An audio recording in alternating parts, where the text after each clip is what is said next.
band was there, they began to wail. The band was jumping and the joint began to swing. You should have heard the knocked out jailbird sing that rock. Oh my gosh, greatest music video ever. Come on, the first one, really, when you think about it. Elvis Presley, an American icon adored by millions, has been selected by President Trump to receive the Presidential Medal of Freedom tomorrow. And while most would view him as a well-deserving recipient, the Washington Post apparently could not help but take a shot at the president, writing, quote, "A little nod to the good old days, back when black visionaries could invent rock and roll, but only a white man could become the king. Ridiculous? Well, how unhinged have they actually become?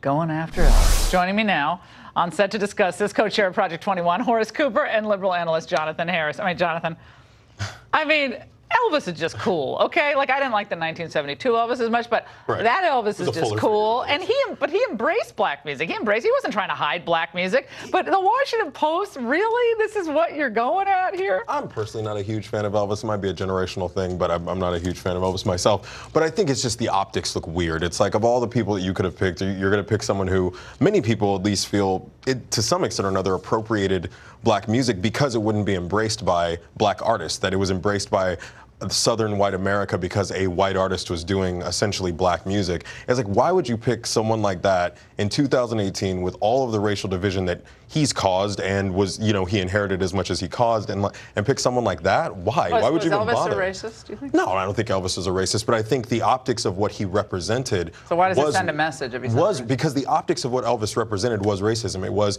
we'll take. No, listen. Oh my because God. he's like, we'll take the South was, we'll take black music as long as it's packaged in a white guy. They wouldn't take it from the people who. I think that was a fact of a changing American society, and I think you could probably make the argument that without Elvis, you wouldn't have had other musicians like down the road go to Al Green, or even some of the gospel singers who went back even pre-Elvis became more popular post-Elvis because of the rise of that type of music. I think it brought a lot of people into the spotlight who might not have gotten into the spotlight without that kind of meteoric rise that he had. Yeah. But Horace, I do think this is actually now comedic, that we are talking about Elvis and the fact that this sends a racist message somehow. It's like is this another dog whistle, Horace? The left has just jumped the shark. Here's a That saying has jumped the shark, but that's okay.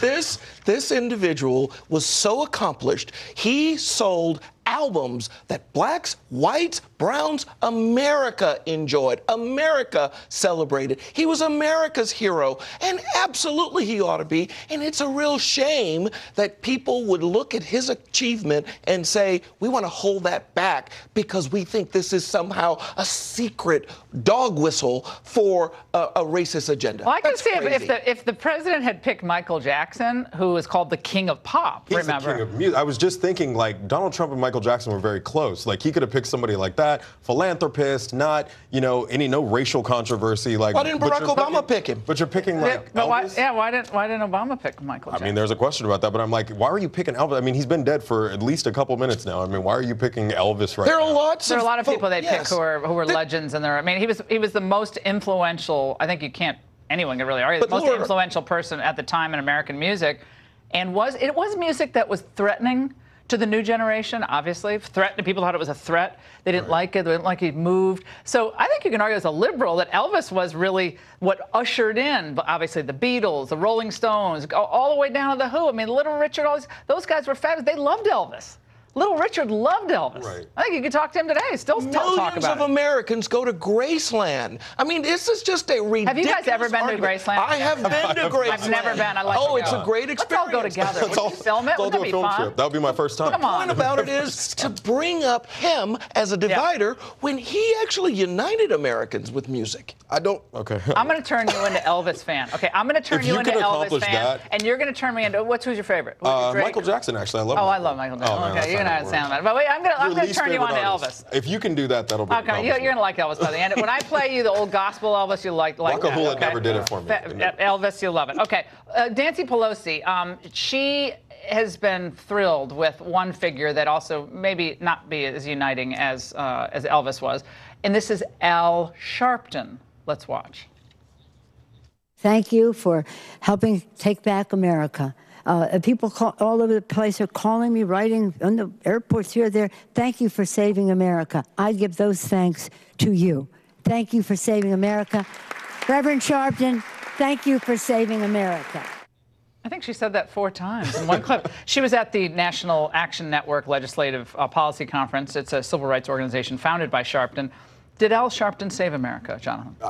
I may have missed that memo. I mean, you know, not that I'm aware of. We need to check on Nancy at this point. I'm not quite sure. He saved America from racial harmony. But no. But I will say no. He has done a lot of. He's done a lot. There's a lot of things he's done that are problematic. But he's also done a lot problematic. You're a Trump supporter. We're not going to get into that one, are we? No. But he's done a lot of things that are problematic. But I think most people, what Nancy Pelosi was referring to, he's done a lot to eradicate racism and to take on people who have been racist. And I think that's we have to stop racism by causing racism. All right, we're going to be going to vaping right now. I wish you guys could stay for this segment, but we actually have a millennial vaping fanatic facing off with a doctor warning against it. Find out what's going on next.